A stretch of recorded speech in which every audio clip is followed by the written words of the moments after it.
Soundstripe.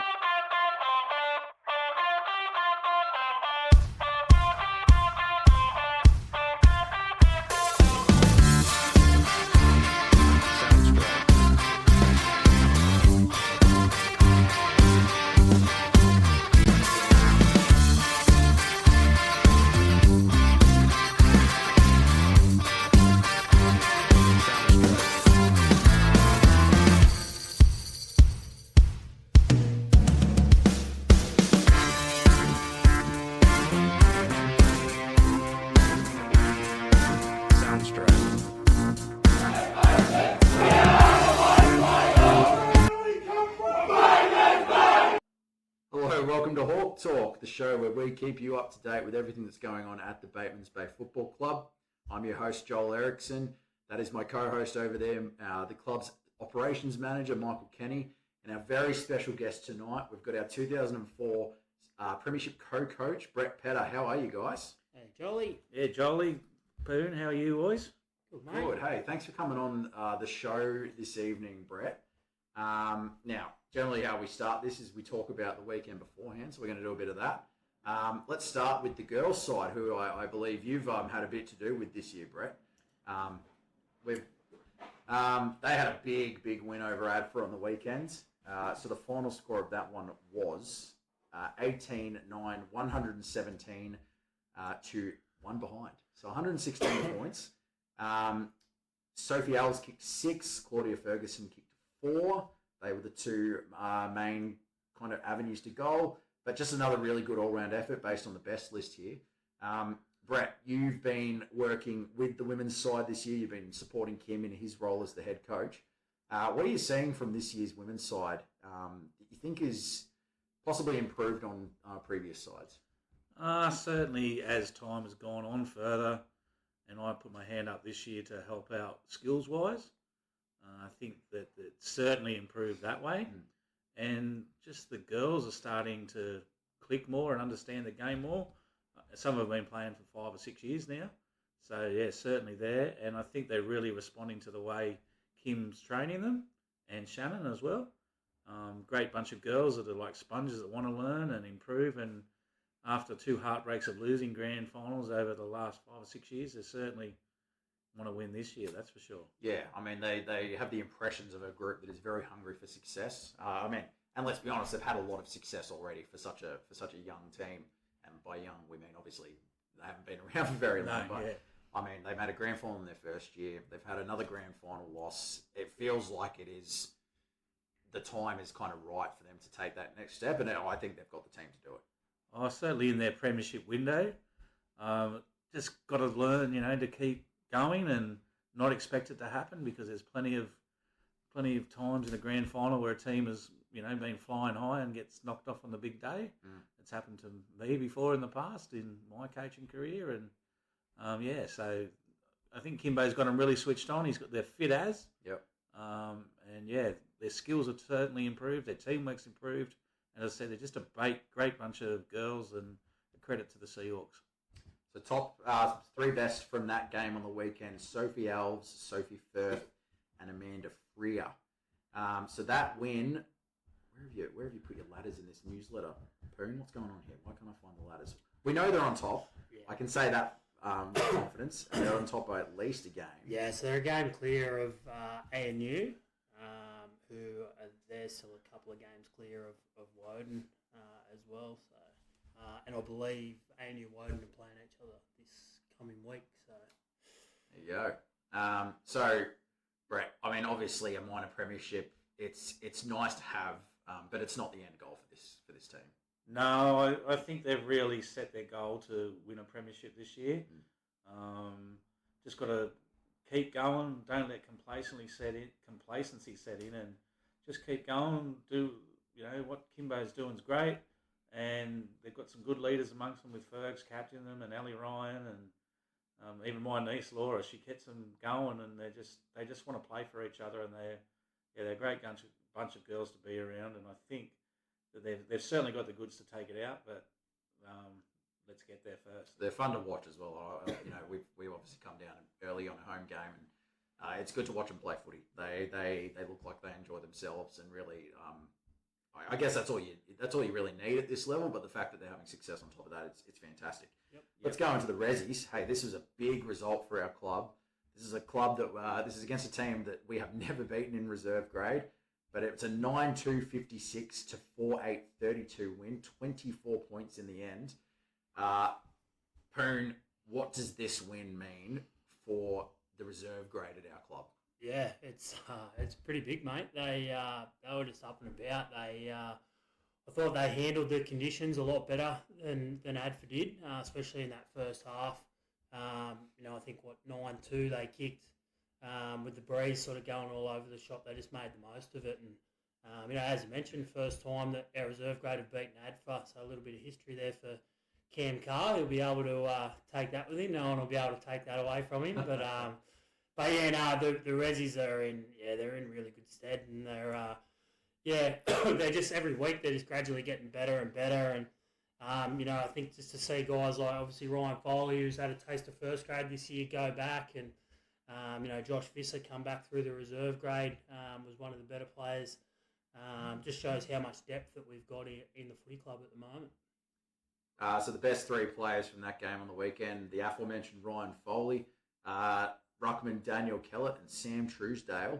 And that's a big result as well for the ladder for the reserves. They jump up to third, I believe, a game clear of Adfa now. And that's considering we have an opportunity now potentially to stack the Rezzies in inverted commas.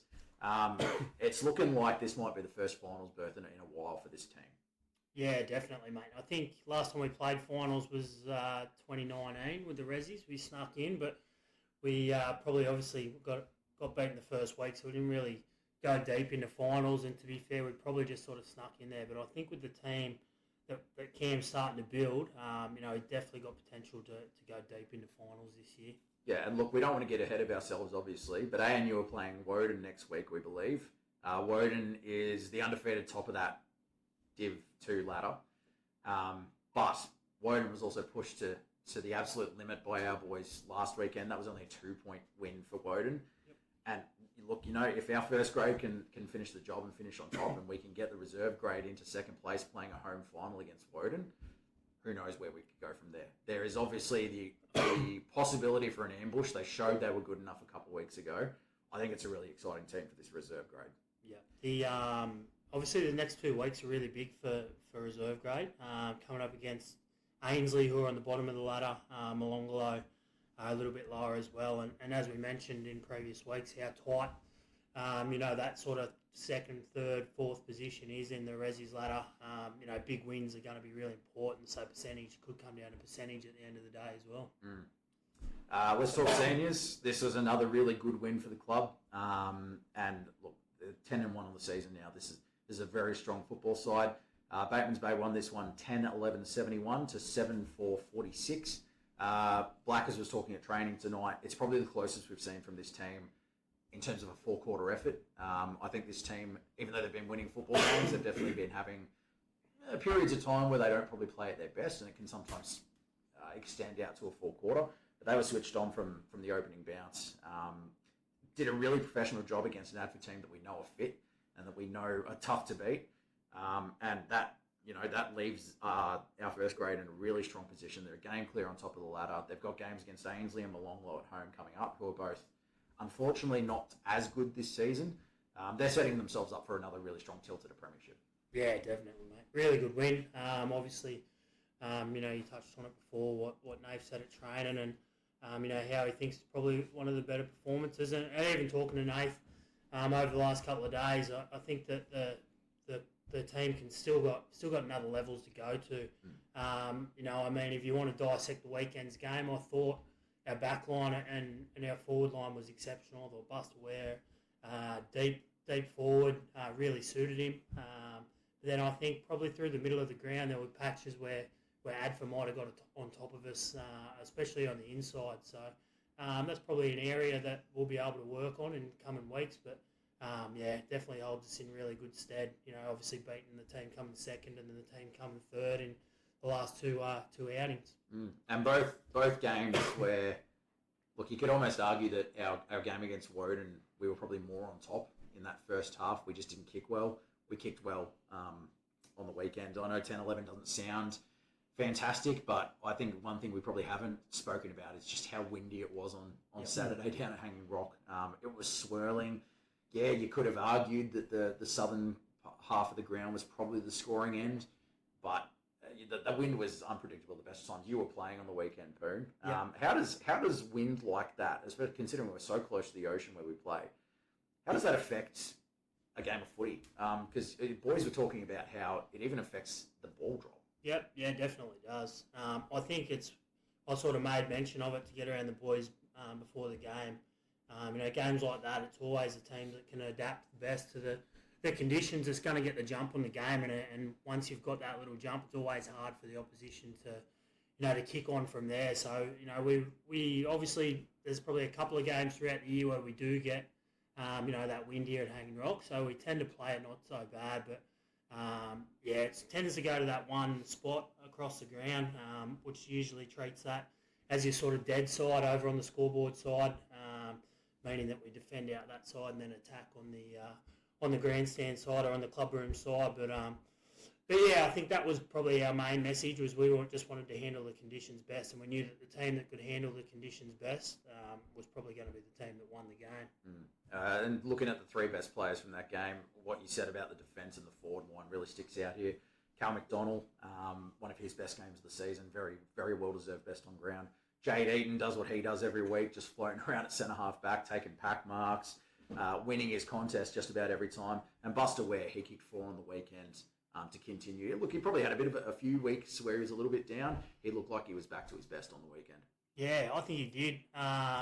Traditionally, Buster usually plays centre-half forward, but I actually didn't mind the move, of bringing Dylan Hart up the ground and playing Buster a bit deep, and I thought that him and Brett Garland worked pretty well together as well. So I guess that's another string to Buster's bow that we can sort of add going into finals. Yeah, and Bretto kicked 2 himself on the weekend, so just really good all-round performance from our forward line. Let's talk about the under-18s. Unfortunately, it was a game marred by an injury.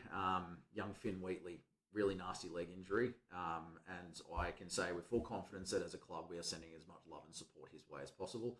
Perrin, have you heard from Finn since the incident? Yep, yeah, I've touched base with Finn over the last few days and spoken to his dad Simon as well. So, he's in reasonably good spirits. Obviously, really devastating for Finn, who was, I thought he was just starting to find his feet as well. In that level in the Rising Stars. So, really disappointing. It probably rattled us a fair bit. There's still a few guys now that are still pretty rattled over it. So, but everyone's touching base with him, and it's obviously a tough time for him and his family. So, we're staying strong and helping him obviously get through it. So scoreboard-wise, that was unfortunately a loss to Marist College, 11-12, 78-2-1-13.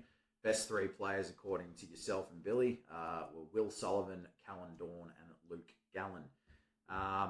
Unfortunately, as we've spoken about before on this podcast, still yet to get a win, the under-18s, but got a really good opportunity coming up this weekend. Yeah, to be fair, mate, I thought they were very good on Saturday night. Especially, I thought the first quarter they come out firing. There's probably a little patch where Mars just got the jump on us, and then obviously we had Finn's injury. But I thought when we come back out after the break, the boys really, they wanted to dig deep. Whether that was for Finn or the crowd that was here, but they really ripped in, and there was a couple of periods there. I think we nearly won the last quarter. But there was a couple of guys that really just stood out, and guys that are improving each week, which is that's what it's all about for us, is wanting to see that improvement each week, and that's really what we're about. Let's quickly go through the junior results as well. Tough day down south for our juniors. Our under-11s mixed were beaten by Bermagui. That was 10-1-61 to 1 behind. Our under-13s mixed also defeated by Bermagui. Tied a game, 8-7, 55 to 6-3, 39. Our under-15s boys had a win, but it was via a forfeit over Pambula. The 16s girls went down to Bermagui, 12-9, 81 to 1-4, 10. And the 17s boys also went down to Bermagui, 9-6, 60 to 2-5, 17. We'll go through the best players here. The under-9s mixed was Eli Smith, Aston Kemp, and Mac Pan. Under-11s, Evie Pan, Lacey Lee, and Arthur Shakespeare Dargan. Under-13s mixed, Ruben Smith, Jake Price, and Thomas Carey. The 16s girls, Bella Kravtsov, Brianna Hawke, and Kaylee Dennis. And the 17s boys, Caden Smith, Flynn McBride, and James Collins. Pretty tough day for the juniors, unfortunately, down south. Yeah, Bermagui looking very strong in the junior grades this year.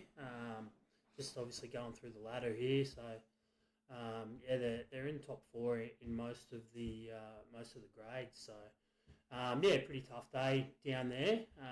It's always a tough trip down to Burmy as well. So, but I'm sure all grades here back at home and Hanging Rock on Saturday against Pambula. I'm sure all our juniors will definitely get up for that, and obviously sharing the day with the seniors. They'll put on a big performance for sure. Yeah, so we'll touch on that massive day for the club soon. But I will say, when I used to cover some of the Sapphire Coast competition in my previous role with the local papers here, Bermagui were very traditionally a very strong junior club. They'd be often playing grand finals in a lot of age groups, so I'm not surprised that they're still very strong. Hey, let's look ahead to this weekend. We'll start with the games, and we've got some mentions for some milestones coming up as well, some big milestones as well. But let's look ahead to this weekend. The seniors, we'll start with the seniors because they'll all be playing Ainsley. Every game at this stage of the year is big, but you'd have to think that the goal would be a pretty comfortable 3 from 3 for the senior grades on the weekend. Yeah, judging by past results, obviously round 9, we played them up the hill at Allen Ray Oval, all 3 grades. Had 3 pretty comfortable wins, but you obviously you still need to respect the side that's coming down here. So they're struggling a little bit in their community grades, Ainsley, this year, but we do know that they've got really strong higher grades as well. So you never know what you might get down here at Hanging Rock on Saturday, but I'm sure obviously all the grades with what we've got planned here on Saturday, which I'm sure we'll touch on soon, is going to be a huge day. So I'm sure all 3 grades will be up and about and willing to really rip in. So for reference, last time they played at Allen Ray Oval in round 9, the girls won by 135 points. Sophie Alves kicked 12 goals in that game. Our reserves won by 99 points. Buster Ware kicked 7 goals in that game, playing Rezzies. And our first grade team won that game by, quick maths, 52 points. With Buster Ware kicking 4 goals in that game as well. So big day. Just a casual 11 against Ainsley. So, Brett, I'll ask you this question. From the girls' perspective, considering they've played Ainsley twice and they've both been big wins, how do you and Kim go about kind of coaching the team in a situation where you know the going on the field is going to be pretty easy? Is it about kind of winning by as much as you can, or are you looking at trying to get some of your structures and sequences on the field correct? Yeah, from what Kimbo was saying at training tonight, I think he's more looking at structures, and I really think he was real happy last week with a 4-quarter performance, and probably at times with weather and stuff like that, and football being football, probably haven't strung a great 4-quarter game together, and I think he's really Kim's asking for a big 4-quarter game this week, not being complacent, etc., as we've spoken about earlier. And I think that's really what Kim wants to do: the structures, to play his game plan that he wants, and to play good for 4 quarters. Yep. Which I guess is what you're looking for every week from every team, the 4-quarter performance. So this weekend, slightly different times for the seniors, and we'll get into why very soon. The women's will be playing at 10:30 rather than 10. Reserve grade is at 12:30, and our seniors are at 2:30 on Saturday. Now, let's talk about why that is, because it's a big, big day at Hanging Rock on the weekend. We've got all of our juniors playing in Batemans Bay this weekend. Pete, is this the first time this has happened this season? First time this season, mate. Yeah, for sure. I think last time might have happened twice. We obviously have the luxury here where we do have Field 2 next door, which is obviously the Boars Rugby Union ground, which we can turn into another field, which allows us to have special days like this. So really looking forward to it. I know that everyone around the club is a bit of a buzz about this weekend. For the last few weeks now. So just to have 9 games of footy on the one day, it's going to be unreal, and really looking forward to it, mate. So the 15s are getting the privilege of being the curtain raiser, so to speak, for the seniors. They're playing at 9 against Pambula on the main field. The under-9s will be playing Pambula at 10:30 over on the soccer fields. Every other game will be on that field too, as Poon mentioned. So we got the under-11s at 9, the under-13s at 10:30, the under-17s will play at 11:50, and the under-16s girls will round that off at 1:10. So look, you come down on the weekend, there's going to be footy happening on both sides of the clubhouse. It's going to be a great day to get down and support the club. Now, let's talk milestones. We got 4 big ones coming up this weekend. Yep. The biggest of all, and look, we probably should have mentioned this beforehand because this was a bit of a heartbreaking one for the guy involved. But Adam Bradbury is going to be playing. Hopefully, fingers crossed, is going to be playing his 200th game with the club this weekend. Massive achievement. However, probably a couple of weeks late. He was slated to play his 200th. Was it 3 weeks ago? It was, mate. Against Gugong. And unfortunately did his calf muscle running out onto the field at 3/4 time of the reserve grade to warm up. So we had to put that on hold. I had to run around trying to find an extra for the bench from the reserve grade. The girls were getting ready to set up the banner, and we had to kind of put a nix on that. So that was this was very much 11th hour type stuff. But he's going to be playing his 200th game on the weekend. Poon, tell me about Noodles. You've played a lot of footy with him. He was unlucky to miss the 2018 Premiership. He played last year. What can you tell me about Noodles, not only as a player, but just as a human being? Yeah, I think Pedals will probably be able to touch on Noodles as well. But, we've obviously coached and played alongside him, for quite a long time now. As you mentioned, probably heartbreaking to miss out on 2018. And, it was probably one of those things when I decided I wanted to keep doing coaching that, he was a guy that I'd seen do so much around the footy club, both on and off the field, that I really wanted to go work a bit harder and make sure I got that first grade premiership for him. So, to see him get that last year is, that was obviously a great feeling, for himself and his family. So, to be able to play 200 games for the footy club, I believe he'll have some family here as well. With the reunion and that as well. So, just wish him all the best, and hopefully he can get through the warm-up and run through the banner. But what's your thoughts on that, Pedals? You obviously coached Noodles. Yeah, Coach Noodles, and Noodles was Noodles when he was younger, and he quite often reminds me of what a pain in the butt he could be at times. But, gee, I keep saying to him, now, look what you've turned into, mate. You can't question his endeavour, and everybody knows that I'm probably, so passionate about the Seahawks, and Noodles is certainly, one of those guys like yourself, Poon, and I can see why Joel's coming in now, and I love that as an old Seahawk. I'm very, passionate about this club, and actually, Noodles was part of the 2004 reserve grade side that won that we'll probably talk about later on, that won that game against Tarstra back in 2004, and beat a side that was unbeaten. So he's been around for a long time, Noodles. That's 14, 15. Yeah, Wow. yeah. And now he's got his own little bub and that on the way, and he does so much work around the club. Congratulations, Noodles, from me, mate. You really deserve it, and yeah, you do a lot of work, mate, and you deserve everything you get this weekend. Yep. I want to give Noodles a bit of a plug as well. The guy's pushing 35, and I'll tell you what, he's still one of the fittest guys at the club. He's been working his butt off this season. He's always near the front of the pack when we're doing running drills and the extra run throughs after training. The guy's been leading that back line so well this season, helping the young guys as well. So we got the young guys like Bacco and Bailey Twan, who are probably going to be playing similar positions to Adam for most of their careers.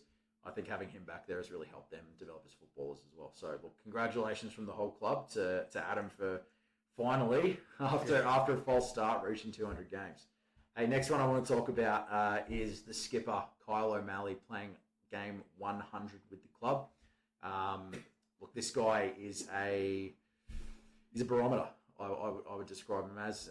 He's one of the littlest guys on the field, but he's also one of the toughest guys on the field. Yeah, and you know he's full of heart. He's going to keep going all day. Mick, you've obviously coached Kyle. He's played a couple of premierships with you. What are your thoughts on him reaching 100? Yeah, he's my little mate, Cyril. Spent quite a lot of time with Cyril over the years. Worked together as well. But yeah, seen him come through the grade. I've watched him play as a 13, 14-year-old in junior footy. I actually give him his first grade debut back in 2016. I think he was only about 16 or maybe 17 that year.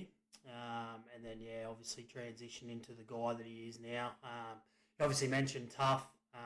For me, obviously played a lot of football, and for me, for his size, in my opinion, he's pound for pound the toughest footballer that I've seen.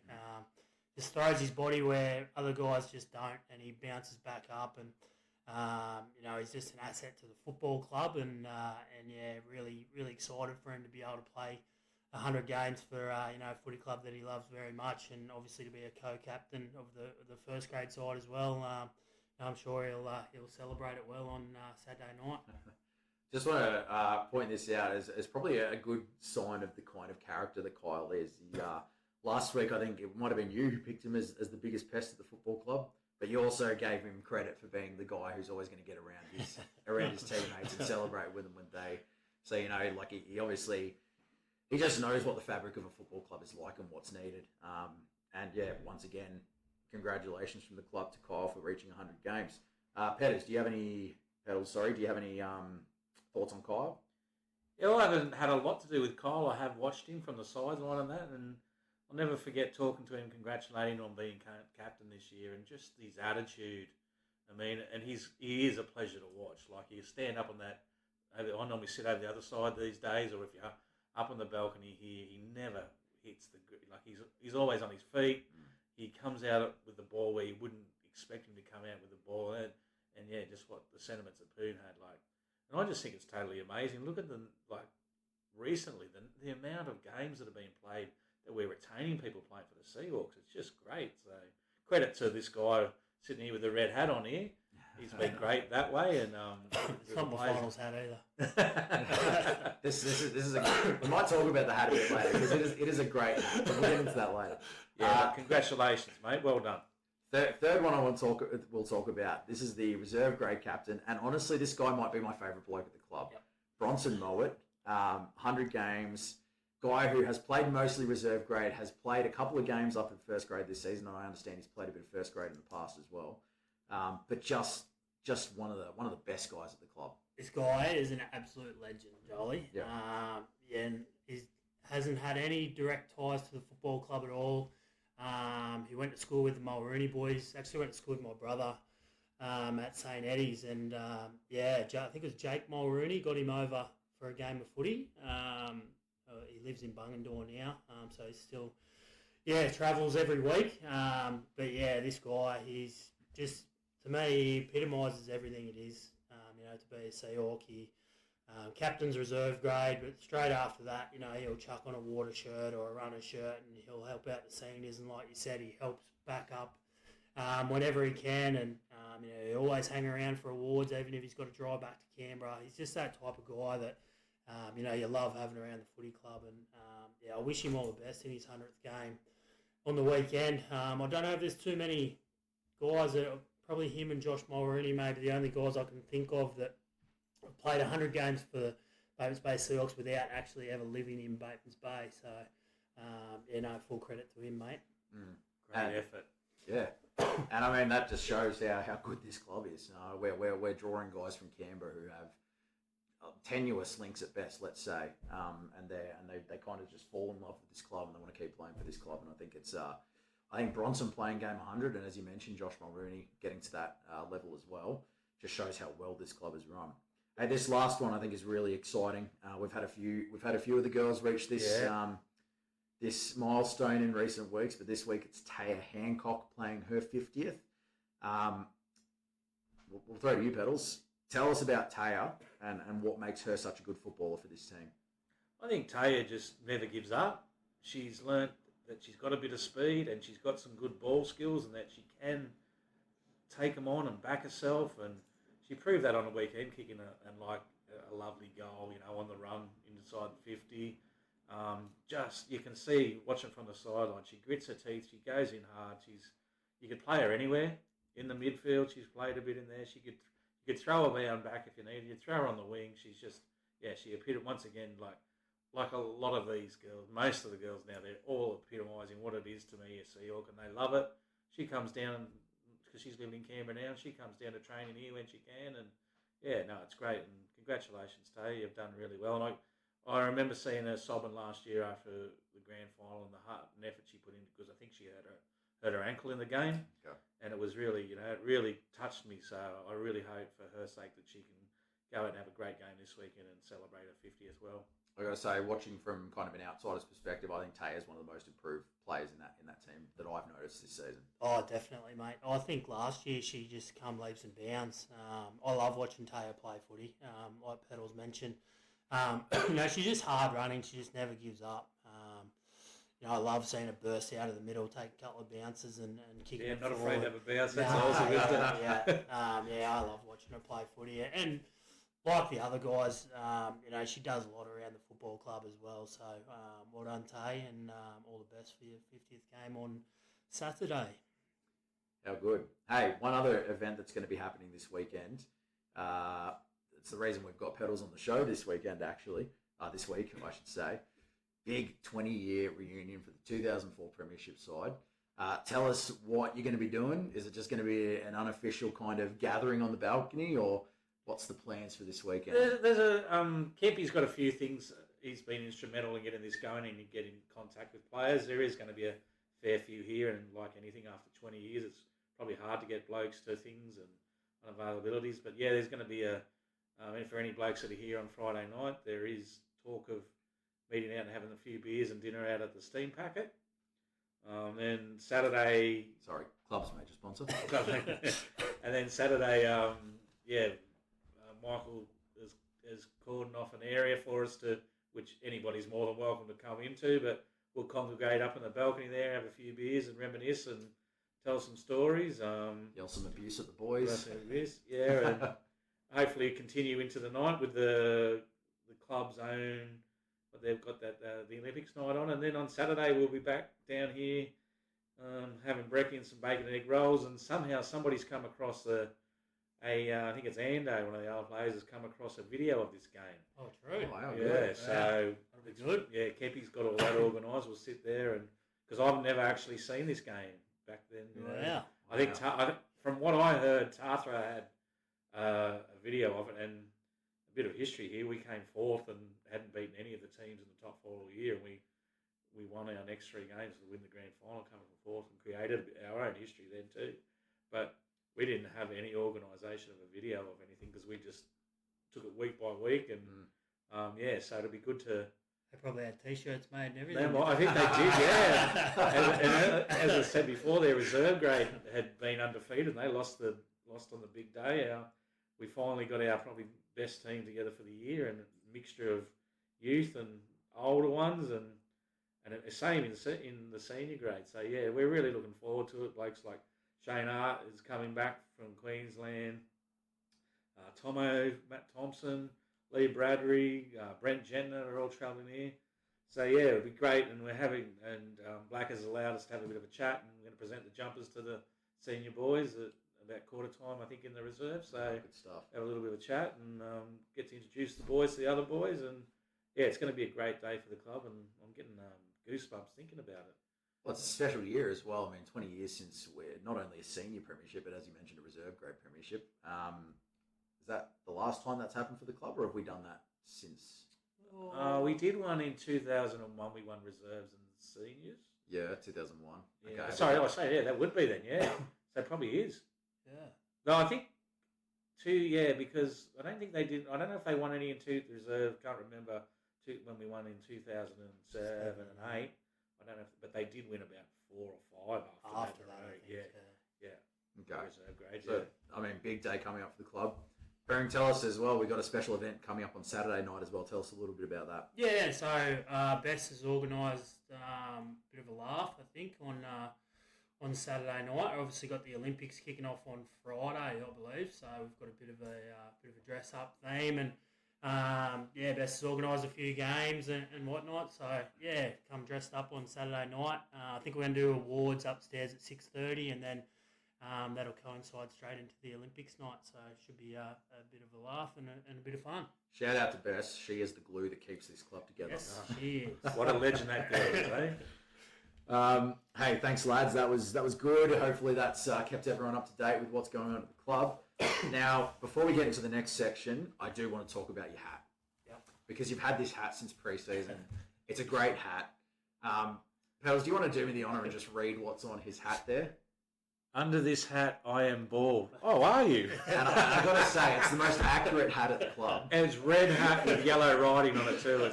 And velvet, isn't it? It's almost like a suede. Corduroy, yeah. Corduroy's the word, yeah. So this hat come about, me and my brother-in-law, every Christmas we obviously buy each other Christmas presents. Yes, as you do. And yeah, I think last year I got him a Hawaiian shirt with my picture of my face all over it. Brilliant. And then yeah, he's come back with his return serve with this hat. But I actually don't mind it. The boys get a bit of a laugh at it at footy training, so I wouldn't be wearing it down the street, but I wear it at footy training. And can you confirm for the listeners, Mick, are you bald? I can confirm that. I have been for about 11 years, I reckon. Thank you. That's all we require. So that's what happens when you coach footy for so long. So you either go grey or bald. Yeah. So I think they're the two options. Hey, let's get into the next section of this podcast where we put Brett Pedder's under the spotlight. We'll start with your questions, Mick. Yep. I'll give you the floor. Easy. We'll go straight through to the quick fire questions. We'll get those out of the way and delve a little bit more into our Premiership coach from 2004. So, Pedals, tomato sauce in the fridge or pantry? Definitely pantry. Yes. Yep. Yeah, pantry's got to be. Chicken parmigiana. Do we call it a palmy or a parma? I would say palmy. Yeah. Yep. I think I might just quit it this time. I'm sure you've done a bit of this in your time, but what's your go-to favourite karaoke song? Oh, it'd have to be my rendition of Midnight Oil, US Forces. Beautiful. The big man can dance a bit like Peter Carrot. See, our guests don't realise, they don't know yet, but this is just our way of planning out the entertainment for our end-of-year presentation. I'd be quite happy after 10 beers to do that. Next one is your favourite AFL player of all time. Oh, without a doubt, the Flying Dutchman, Paul Vanderhaar. Love that. This will be a tricky one for you, but your best player or your favourite Seahawk of all time? Oh, yeah, I've loved listening to this with different ideas, but Jason Bolsh, as I know Sudsy spoke about, he was a gun. We did have a bloke here he didn't stay very long, unfortunately, but he was a great mate of Bolshy's called Billy Cables. He was a freak, and he would have been the best ever if he had been able to stay on the field. He was a freak, but for longevity and service to the club, you can't go past Shane Hart and Sean Green for my mind, for sure. Yeah. And then the last one, if you could take any three people in the world, dead or alive, out for dinner, who would they be? Oh, definitely Vanders. I'd love to take Vanders out and have a few drinks with him. And from my childhood crush days, where I've probably done a few things I wasn't supposed to, or you were supposed to growing up, Madonna, and I'd take my Nana Pedder. Oh, Oh, beautiful. sweet. Hey, one question from me as well, Brett. What's your hidden talent? Oh, Joel, I honestly don't think I have any hidden talent. Oh, stop it. Everyone's got a hidden talent. I don't think I'd probably have anything hidden. I think I'm one of those people that's probably not an introvert, but I'm not a huge extrovert.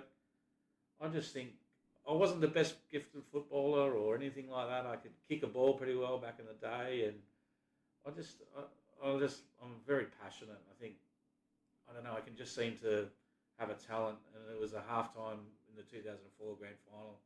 I gave this speech where I still to this day, you get people who were in that room because we were behind, and had we come forth and we ended up winning it, that a lot of people have commented about. Me and my co-coach Bobby Borowski, we took it in turns of having a talk, and I had the halftime speech, and so I've got a few people that have said to me about that. So maybe trying to get the best passionate wise out of footballers when I was coaching. That's what you want from a coach. Yeah, he's a good motivator. Yeah, fella. good Don't worry stuff. about that. Brett, also I want to put this to a poll. I think next week we probably ask Poon his questions.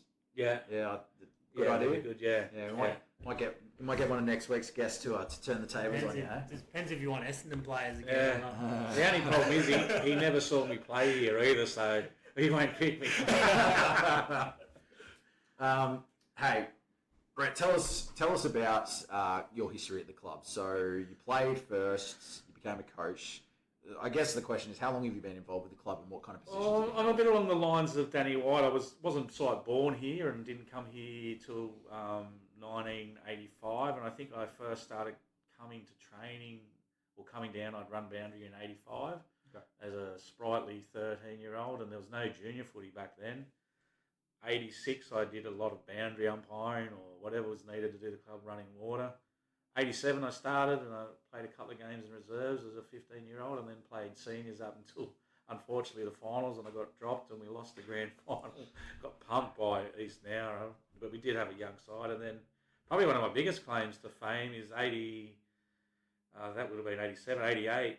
We played a grand final here against Bomaderry. We're undefeated all year, and we're 23 points down at three-quarter time.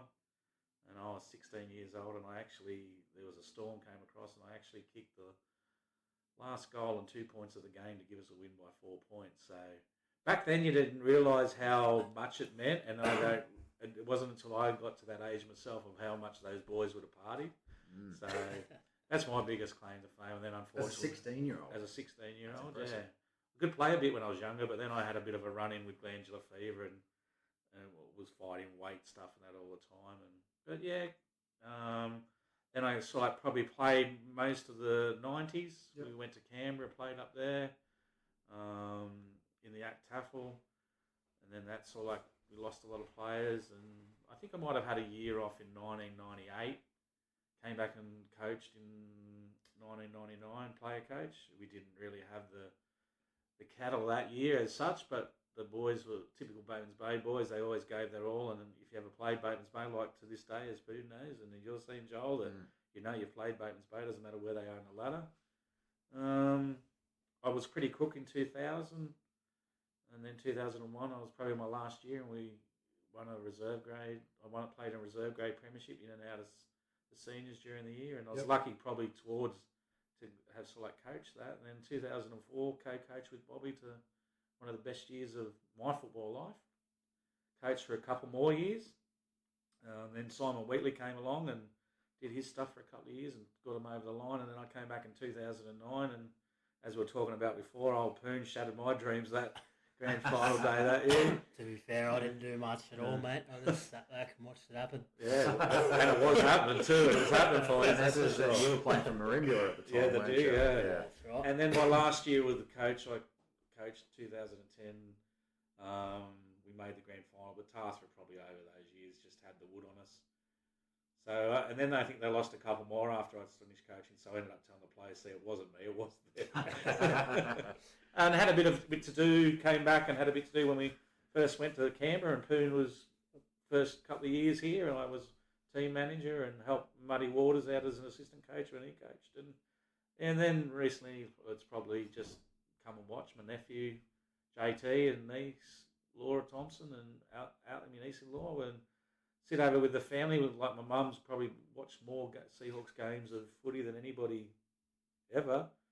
And the one thing about this club is that you always feel welcome around this club, and there's respect for the older people, and it's an amazing club. Yeah, I love it, and I get very emotional about it because I didn't probably have a great time of when you're meant to be getting married and having kids and stuff like that, and the club was always there for me, and I love coming down here. Yeah, good stuff. Great club. Where did you play when you were a player, Brett? Earlier on, I was probably a half-forward flanker. Okay. And then as I got a bit older and put a bit more weight on, I did play a fair bit at centre half forward or full forward. I think probably I never really got the chance to play a lot in the middle, but I was able to read the game pretty good. And when I coached, I think I played a bit there, but I was probably a better forward than anything else. Yeah, because back in those days, I could kick a few goals, and I kicked 18 in reserve grade one day, and Wow. I think 11 was my best in or 11 was my best in seniors a couple of times. So, yeah, so it's I've kicked 18 in the last 10 years. And it was 18 too. 18 goals too. I could have, but it was just one of those days. But yeah, and in all honesty, that day it wasn't anywhere near like the reserve grade standard we play now. But hey, I could only come up against what I had. So I take it. I think you could be playing any team. 18 goals is impressive. And I think in any. And I don't even know if I got a run back in the first half. Maybe on the bench, I think. I got to say, if your nephew got any of his game vision from you, I would 100% believe that you had a good read of the game because your nephew is one of the best at the club for that. Yeah, I'd have to admit he's probably a better footballer. Like maybe at the same age, I might have been equal with him or above him, but yeah, over the year, like he's talented at whatever he does. That kid, and yeah, I'm very proud that he used to wear jumper number 5, but there was no way he was getting that because of Chook. And then he proudly took on number 6 and told me that the reason he wore it is because of me. So that's all like, yeah, that's great. Yeah. Oh, again, it's nice. What a nice episode. Brett, tell us, obviously you're here for the 20-year anniversary of the 2004 Premiership, so this might be a question that already has an answer, but what is your favourite memory of all your years at being involved with the Batemans Bay Seahawks? Oh, I think 2004, like, I've often heard people get asked that, and you could ask Poon the same question, what is better, playing in a grand final or coaching it? And I've even heard Lee Matthews say, I think he preferred the thought playing, but I think coaching, as who knows, you just put so much work and effort into it. Like as I brought my diary on tonight, just in case you put me in, but I didn't think that you would have anything on me. But just like there's 66 training runs or something like that, and so it's a lot of time and effort, and not only that, it's sort of like there's a lot of people, as you know, on the sidelines, your president, your committee. But to do that, like to 2004, come from fourth with such a young bunch of and a few older guys, and we just did what we just went out with a bit of belief, and we just knew that there's no tomorrow, and your forge friend, as Poon will tell you, and I don't know if you've played any grand finals yourself, or we have to play in this one this year. Then it's just the mateship and that you build. Like it's 20 years later, like some of these guys. And as Peter knows, they just, as a coach, they revere you. I don't know why sometimes, but it's it's great, And I was talking to someone the other day talking about the 30-year reunion, and I thought, shit, I'll be in my 60s then. So got to be lucky to be. So now I'm going to lap it up this weekend, and the stories will get bigger and better. But yeah, that's probably the best year of my life. But best year of footy, but. Just being involved with this club, as my old mate, Brucey Imms, who was an old Seahawk who passed away a few years ago, used to say the best club in the world or any other big place. So, I love it. Brett, do you have a low light? Is there a point of time at the club where you look back and go, you know what, I wouldn't mind if that was different. And it's probably going to be a funny one with what we're sort of like looking at. In the future for our thing is sort of like in the 90s we went to ACTAFL and that was sort of like a big step up, and I thought it was a good thing. I was early 20s. I thought it was a good thing to do, but the first year we won a game, the second year we lost our reserves, we lost all these players, we were getting beaten by 40 odd goals, but we had blokes like Bugsy and Bluey, 50 years old, playing ACTAFL, and you sort of like look back then and we had to go scampering back to the Scarfle. And I have, I've had some reservations, but I just think now that we're in probably a lot better spot with our facilities, and the work this guy's done and with the juniors and if it doesn't work out, it's not like we're trying to scamper back into Scarfell. Like it's like you just drop back a division. So yeah, probably that year and illness in it over a bit of time with anxiety and they thought I had a tumour at one stage and which created anxiety. Just wish mental health is big, people, and I think that's one good thing that we do this year that people these days understand mental health and it's bigger than what you think it is and can affect anybody. But otherwise I don't have any regrets. Did everything I did and I could easily get involved with the footy club like I did 20 years ago. Not coaching, but it's just it's a great place to be and I love coming down here and always will. Let's talk about that 2004 Premiership. We had Danny on the show a couple of weeks ago, and he mentioned the 2004 Premiership as one that stuck out to him as well because, as you've mentioned, you didn't beat any of the top three sides the whole year, and then just suddenly it clicked, and you won your 3 games, you won your 3 finals, and you were premiers. What are your memories of that year? As the coach, did you have any hope going into the finals? Well, we sort of lost a few players from the year before, and we did have a few aging players like Gary Hart, and that was sort of on the brink of, and even Shane, I think, was 40 then. But we brought in we got Cal McClay and his brother Wes, Benny McCallum, and then we picked up probably one of the best recruits we've ever had, Matt Thompson, and Darren Stocks, and along with who we had, Dwayne Gentner and Brent Gentner, and and Jason Anderson who'd come to the club, and a few old stalwarts, and Mark Webster and Sean Lloyd. Oh, there's another young fellow, Luke Spazic. It was just a mixture, and it just happened, and then. We only won 7 games that year out of 14 and snuck into the thing. And then all of a sudden it was just like, as soon as we came to the finals, it was just bang, bang. Like, we won the first final, which I thought we played Pambula, which I thought we could, because we had beaten them during the year.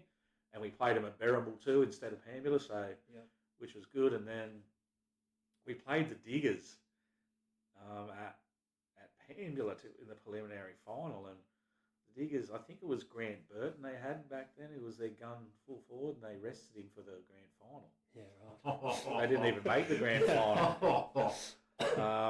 And then up against Taft the next week, it was just sort of like, well, we've got nothing to lose. In the first quarter, Dwayne Gentner and Kim Boyle got sent off, and Old Feathers got sent off from them. And I thought, oh no, this is going to, because we were 1 short, but we held on, and I think maybe at half-time, we might have been within 10 points. And then at 3/4 time, we were actually 4 points up. And then Ando kicked a goal within 10 seconds of the last quarter. 10 points up, and I just said to Bobby, I said, we're going to win this. And we just kicked away and won by 5 goals, 32 points or something like that. So, it was, to look back, it was an amazing effort. Our training and that was solid. I heard you talking to Poon last week about superstitions. Over that final period, the first went down there was me and Bobby Borowski and Brent Gentner and Matt Thompson. We sat in the same seats and played euchre all the way down the bus. And we did it for those 3 things, and just little things like that. But it was, And even my mum said to me that day, and my mum's always sort of probably been one of my biggest critics, or not giving you what, and she told me she was proud of me that day. So that was. Yes, it was very good, and to do it with that mixture of young blokes, and Shane Hart and I played a lot of footy together back in the day too. So, and to him to coach reserve grade, then it was just fantastic. One of the good stories I remember, because we played Tathra in both grades. Old Mick Moore rang the Tathra pub up at the bus on the way home, and he said, is there any losers in there? And the publican there or whatever said, there's a pub full of them. It was a great year, and thanks to that bunch of boys to have done that, and it's all like, and I've been so happy to watch every premiership since, and I've watched Spoons, and he's thoroughly deserved it, and hopefully Blackers can bring home because you never get sick of winning them. No. This is a bit of a coach question from me, but I guess you've coached. What's your difference in 2004 when you coached that side that just limped into finals, I'm assuming you obviously had a little bit more freedom compared to, say, a team in 09 or 2010 where you were probably higher up in the ladder, going in maybe on top, I'm assuming. Yeah. How does your coaching, does it change at all? Do you feel like there's more pressure, obviously, in those other years compared to 04 where you just sort of slipped in and you're sort of flying under the radar a little bit? Yeah, I think so, mate. Like, I think one of the biggest reasons that we sort of like did were successful in 2004 when you look back on it is that we sort of like dropped a loose man, and 16 aside in Scarpa, as you know, we dropped a loose man back into defence, and the other teams didn't know how to play with him. It was Darren Stocks. And for anyone who knows Darren Stocks, he was a hard as nut footballer. He'd make funny noises when he was chasing you and put the fear of God through you. So that sort of, I think, and we weren't. I think the other teams just expected to win, and we had other ideas, and we weren't there to lose. And then later on down the track, when I coached in 09, and I had a team of stars. There's no doubt about that, with blokes like Paddy Moore and Sean Green had come back, and but I always look back now. I think, unfortunately, we were a victim of our own success, whereas we would beat Narooma or somebody like that by 30 goals, and then all of a sudden Tata have got a full team, or on grand final day, we get behind. We just didn't know how to handle it. So it's great to see what you've built with these boys over your period, that they do know how to fight back now. When you were talking about first grade before, I thought one of the great things on the game for first grade last weekend was that when they were challenged, they responded. So, but yeah, we were a bit more up the hunted then, and we were the tall poppies with the players of the calibre we had. So, as you probably know, that you played in that 2009 grand final, we were on top all year, and you just wanted to knock us off, and it blew its ass off, and you guys were kicking goals to the boundary line. Yeah, it's probably not too dissimilar. We won't obviously go into that because it's not about me, but I think probably not too dissimilar, really, that Merimbula side in 09 to that 04, just where we were placed, and but yeah, that's a story for another day. Yeah. One that he's very keen to tell. Nah, not now. We've converted him now. Brett, I want to ask you about this book. You've had this book in front of you the whole time, and how good is it? I tell you what, it's one of the best things I've seen this season. I said to Mick before we started recording, if we ever have a Seahawks museum, this book should just about be the first thing that goes in there. Tell us about this book, Brett. Well, this is my diary from 2004, and I've sort of like grabbed like my parents. I'm a bit of a hoarder, not as big of a hoarder, but I've got every training run written in here, every side that played first and reserve grade, scores, who got the awards, etc. All just written down it's a Reese diary that was from 2004. And after the hammering you gave Poon on that first in about 2018, I thought I'm just going to take, because I knew I could name the 20 players probably, but I couldn't name where they played. I probably could have named the bench the best. And I had a bit of a look. After I found this other night, I had a bit of a name of the team, and I was nowhere near the actual team in the positions. But then if you had asked me the question of how many players played, that I would not have had any idea because of the season we've had. In your defence, your season was also 20 years ago. Yeah.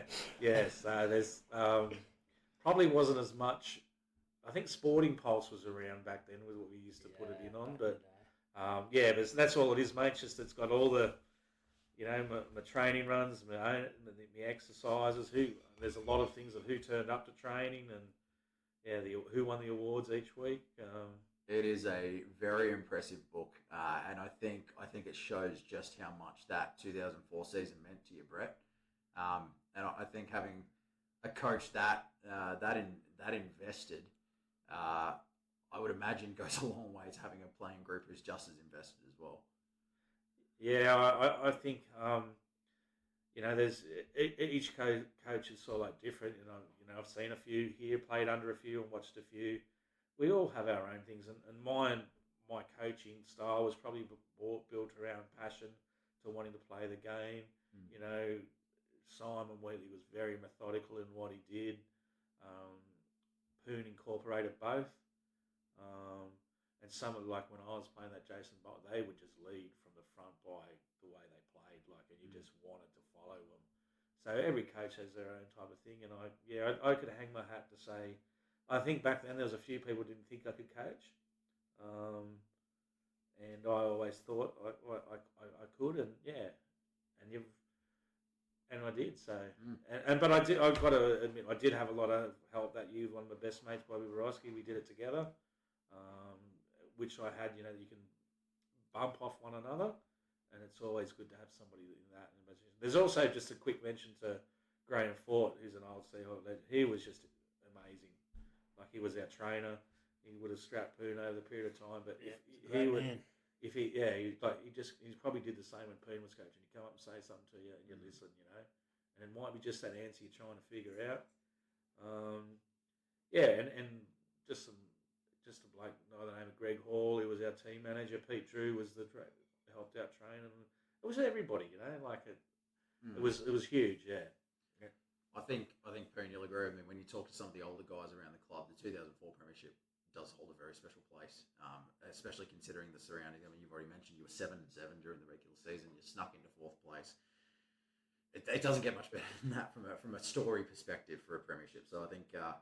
You know, you said some people thought you couldn't coach. I think you well and truly proved it. Hey, last question from me, Brett. Yeah. This weekend, your big reunion. Is there one bloke you're looking forward to the most from seeing that you haven't seen for a while? I always love catching up with Shane Hart. Yeah. As I say, we played a lot of footy together back, like when he was in that side when I was 16, the Premiership side. But I really just, whoever turns up, it'll be great to see. It'd be good if Big Cal and that could make it over. I'm not 100% sure that they can, but they're all great mates, and But I certainly look forward to catching up with Shane Hart. Yeah, Brilliant. And just one for me, the guy that you're least looking forward to seeing, and why is it Jamie Kemp? Well. You could probably put Jamie, if it was back in the old days, you could probably put Jamie Kent, Corey Cutmore, Darren Stocks, Benny McCallum. He was probably the biggest pest. But Kempy, as long as he stays away, he ran through my dad's, I was renting my dad's house, and he ran through the fence there one night and never ever paid for it. So him and my dad still go about that. So. And I've never ever seen a bloke come out with Bon Amy all over him that they've got out of the shower and put Bon Amy. Yeah.